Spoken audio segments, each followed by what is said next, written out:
একটা মানুষ নরমালি কি করতে চায়, বুকটাকে সেভ করতে চায় না নরমালি একটা মানুষ, কারণ এখানে আমাদের হার্টে লাগলে তো স্পট ডেড হবে, এটা সেভ করতে চায়। উনি সামনে এইভাবে ব্যাগটা নিছেন, এভাবে নেওয়া ছিল, তাকে পিছন থেকে শুট করা হয়েছে, পিছন থেকে গুলিটা তার এই বুকের হার্টের জাস্ট একটু উপর দিয়ে বের হয়ে, এই যে দেখেন ব্যাগ এ পাশ দিয়ে ঢুকে ফুটা করে এ পাশ দিয়ে বের হয়ে গেছে।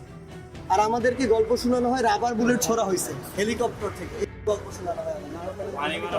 এখন আপনারা সিদ্ধান্ত নেবেন, এই দেশের মানুষ সিদ্ধান্ত নিবে, যারা এগুলোর হুকুমদাতা তাদের বিচার হওয়া উচিত কিনা, তারা যে নির্মমতা করছে এটার বিচার কতটা নির্মম হওয়া উচিত। মাত্র ছাত্র ভাইদের সাথে আমি আন্দোলনে যোগ দিই।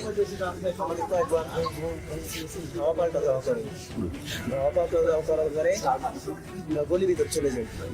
এরপর আমাদের চোখের সামনে 3-4টা ভাইকে তারা নির্মমভাবে হত্যা করে। ওইটা দেখে আমরা আর সহ্য করতে না পারি, আমরা সামনের দিকে আগে আগামী করে আবার নির্মমভাবে গুলি করে। এরপর আমরা আত্মরক্ষার জন্য আমি ঘুরে দাঁড়াইছি, তারপর আমরা পিছন দিক থেকে গুলি লাগছে, এই জায়গা থেকে বের করে এই দিক থেকে ভেদ করে এই দিক দিয়ে বের হয়ে গেছে। এবার আমি জায়গায় করে গেছি।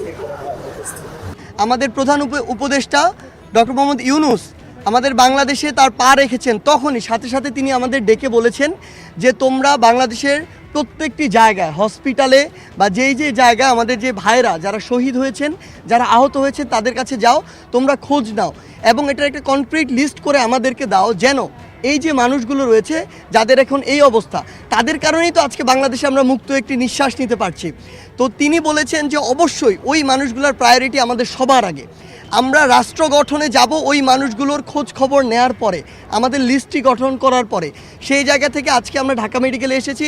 আমাদের সমন্বয়ক টিমের বিভিন্ন অংশ বিভিন্ন জায়গায় অলরেডি যাওয়া শুরু করেছেন এবং যাবেন। আমরা স্পষ্ট করে আপনাদের মাধ্যমে জানিয়ে দিতে চাই, আমাদের যে ভাইরা যাদের আমরা এতদিন যতটুকু খোঁজ নেওয়া প্রয়োজন ছিল আমরা নিতে পারিনি, আজ থেকে সে ভাইদের দায়িত্ব আমরা নিচ্ছি। সে ভাইদের দায়িত্ব এই রাষ্ট্র নিবে, কারণ আজকে তাদের এই অবস্থা শুধুমাত্র এই রাষ্ট্র বিনির্মাণের এই যে যুদ্ধ হয়েছে সেই যুদ্ধে অংশগ্রহণ করার জন্য।